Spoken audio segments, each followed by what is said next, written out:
Bon, je vais essayer d'aller très vite. Voilà, je ne vais pas aller directement parce que mon objectif n'est pas de me créer des problèmes. Voilà, mon objectif, c'est de faire passer un message de paix, un message conciliant. Donc, écoutez très bien. C'est l'histoire en fait d'un pays de braves gens qui étaient sous la colonisation et qui a fini par obtenir son indépendance vraiment dans des difficultés et vraiment dans beaucoup de souffrances. Et même malgré ça, continuer à subir le dictat du colon. Voilà, jusqu'à ce qu'un jour, je vais faire court, hein, je vais aller vite, jusqu'à ce qu'un jour, et il finit par avoir un dirigeant révolutionnaire. Et maintenant, ce dirigeant révolutionnaire a vraiment fait en sorte de pouvoir changer le maximum de choses, de mettre le pays sur les rails. Rapidement, il a pu atteindre l'autosuffisance alimentaire en 4 ans. Voilà. Mais la force avec laquelle il est venu et la volonté de changement qu'il avait et tout, ceux qui étaient autour de lui, ceux qui l'aidaient souvent, étaient un peu plus zélés que lui et faisaient souvent des exactions qui faisaient que et ça jetait un peu de discrédit sur ses actions. Ça fait qu'il y a il y a eu beaucoup de dérapages et beaucoup de problèmes et tout. Et finalement, malheureusement, il y a eu l'assassinat et qui a fait qu'il y a un autre président qui est venu, qui était vraiment sous la coupole de l'Occident. Et lui, il était vraiment très, très... il frappait. Voilà, quand quelqu'un est contre lui, il tue directement. Voilà, donc il y a eu beaucoup de personnes disparues, beaucoup de morts à ce moment.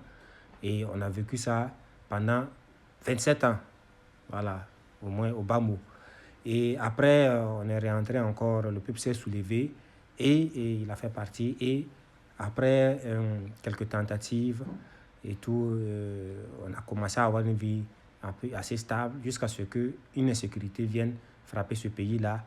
Et malgré les efforts qui ont pu être faits par ceux qui étaient là, ils n'ont pas pu trouver de solution jusqu'à ce que vienne un nouveau révolutionnaire encore qui est venu et qui a pris les choses en main et qui lutte. Et on voit que vraiment les efforts qu'il fait, ça apporte du changement, ça apporte vraiment des avancées non seulement sur le plan sécuritaire, mais aussi sur le plan économique, voilà, et sur le plan social. Il y a certaines avancées qui sont faites. Voilà.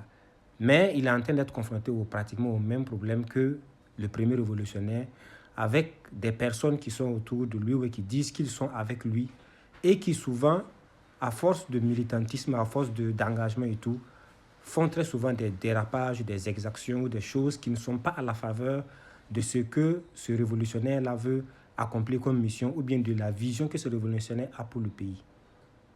Donc, c'est vrai que dans chaque régime révolutionnaire comme ça, il faut des soutiens. De la même manière que pour des impérialistes, ils ont aussi leur soutien et tout. Mais il faut savoir aussi filtrer et aussi corriger souvent à l'interne pour que les problèmes qu'on a eu à l'époque, au moment du premier révolutionnaire, que ces mêmes problèmes ne se répètent pas, ou bien que les mêmes erreurs, on ne répète pas les mêmes erreurs. L'histoire est là pour quelque chose, c'est pour qu'on apprenne, c'est pour qu'on sache exactement vraiment quoi faire dans le présent et préparer mieux l'avenir. Donc, je dis ça, ceux qui écoutent, ceux qui comprennent vont comprendre.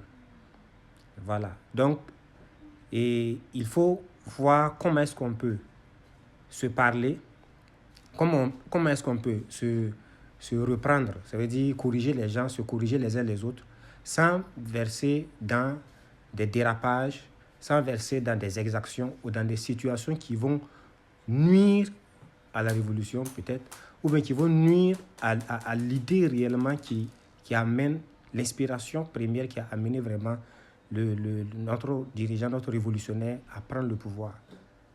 Voilà. Et souvent, le problème, c'est nous-mêmes. Donc, entre nous, sachons raison garder, sachons comment nous exprimer. Souvent, quand quelqu'un s'exprime, même s'il n'est pas, tu as l'impression qu'il n'est pas de ton côté ou quoi, il faut prendre le temps de l'écouter pour comprendre exactement où est-ce qu'il veut en venir avant de réagir. Il ne faut pas se braquer sur des positions. Il ne faut pas aussi, quand on veut se faire comprendre, il faut aussi dans la manière de parler. Il faut savoir reconnaître les acquis, les acquis, ce qui est fait, et ensuite maintenant apporter un plus. Voilà. Donc, si l'idée principale que chacun a, c'est d'apporter un plus, c'est d'apporter une amélioration, un changement positif, ça va aller. Mais si l'objectif, c'est de se hargner, de se parler mal de ce truc, on ne va arriver à rien. Au final, ça ne va pas arranger la cause que nous sommes en train de vouloir servir. Voilà. Et on a besoin de pouvoir s'écouter, de pouvoir s'entendre. Même si on n'est pas d'accord, pouvoir en parler, pouvoir se comprendre et pouvoir avancer. Au début, c'est bien que voilà, on ne permet pas à certains de parler, de dire ce qu'ils veulent. Au début, c'est bien. Mais quand c'est stabilisé, il faut qu'on puisse quand même aussi souvent écouter des suggestions pour dire que ceux qui disent ça c'est bien, mais ça aussi, essayons de voir. Voilà. Donc, si tout et chacun de nous, nous sommes ouverts à pouvoir s'écouter, à pouvoir se parler, on aura moins de chances de vivre la situation qui s'est passée avec le premier révolutionnaire. Parce qu'il n'y aura pas l'occasion pour que des failles vraiment très grandes se manifestent. Parce qu'on se sera écouté, on aura réglé les problèmes avant qu'ils nous surviennent de manière vraiment très inarrêtable. Voilà, donc c'était ma petite contribution.